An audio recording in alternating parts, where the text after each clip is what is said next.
How have you liked the fan reaction to Carolina and Nico? I mean, that was my plan from, from all along. From the first season, that's what I wanted the fans, that's how I wanted them to react with Nico and Carolina. We weren't quite sure where the writers were going to take them, but I was a huge fan of the comic books, and I knew that all the fans of the comic books also were a fan of Minoru. So yeah, I'm very, very pleased with how it's been going with those two. Any interest in going to Klexicon and seeing all of them? I know. I'm on Twitter and I hear all about Klexicon. I hope I get to go this year. I don't know. Crossing my fingers. In the comics, Nico's powers are magic-based, but it seemed like they're more kind of technology-based in this version. Well, at least from what we saw in the first season. I don't. From the first season, it's definitely more technology-based, science-based. But I don't want to spoil anything for y'all. I'm just going to say that the staff is capable of a lot of things, and you think you know what the staff is capable of, oh boy, you have no idea. So for the first season, Nico's kind of main arc was finding out about Amy's death. Does she have kind of a season-long arc in the second season to look forward to? I wish I could tell y'all. Definitely Amy's death is still affecting Nico. I think it will affect her forever. And you might see Nico take action about her death. So, yeah, I can't say anything. I'm gonna get in trouble.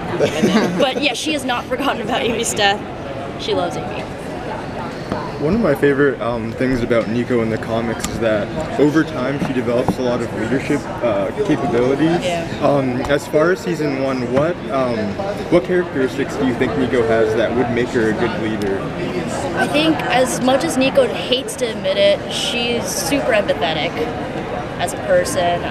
She's gone through a lot, so she understands a lot of emotions that I think most people her age don't quite understand yet. And she's very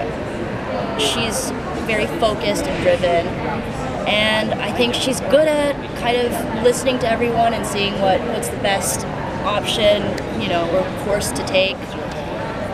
And I think she's very reluctant in this leader role. She doesn't understand why she has to be the one to take charge, but she's just a capable leader. So Nico has like the most, not disdain, but I guess everyone else is angry at their parents, but Nico, especially her mom, she hates them. And I guess so. Do you have to balance that revenge versus personal versus what we're doing for good for the world type thing in the character? Or is it all mixed together? Yeah, I mean, I think Nico's first priority is to make sure that her and her friends, the other runaways, are safe in safe hands. Her first priority is to make sure that they have shelter, food, and and then everything else comes after that. The pride, her parents. She hates her parents, but at the same time, she doesn't want that to get in the way of keeping her friends safe.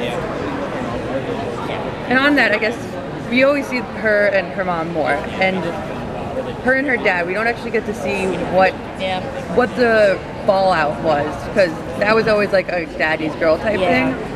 Do we explore that a little bit? We do. I think in season 2 you do get to see more of Nico and Robert's relationship and dynamic.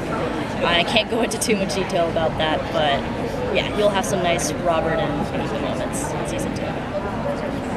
A little earlier you talked about the staff of one can do all this crazy stuff. As an actress, how is it filming that? I guess can you talk a little about the process? It's not quite as magical as you see on the show.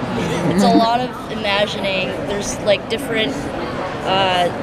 The prop team does an amazing job of creating these different versions of the staff. There's short versions of the staff, some light up and some don't, and then there's extended versions, and then there's also the lighter versions that will make it easier for me to fight with and play with.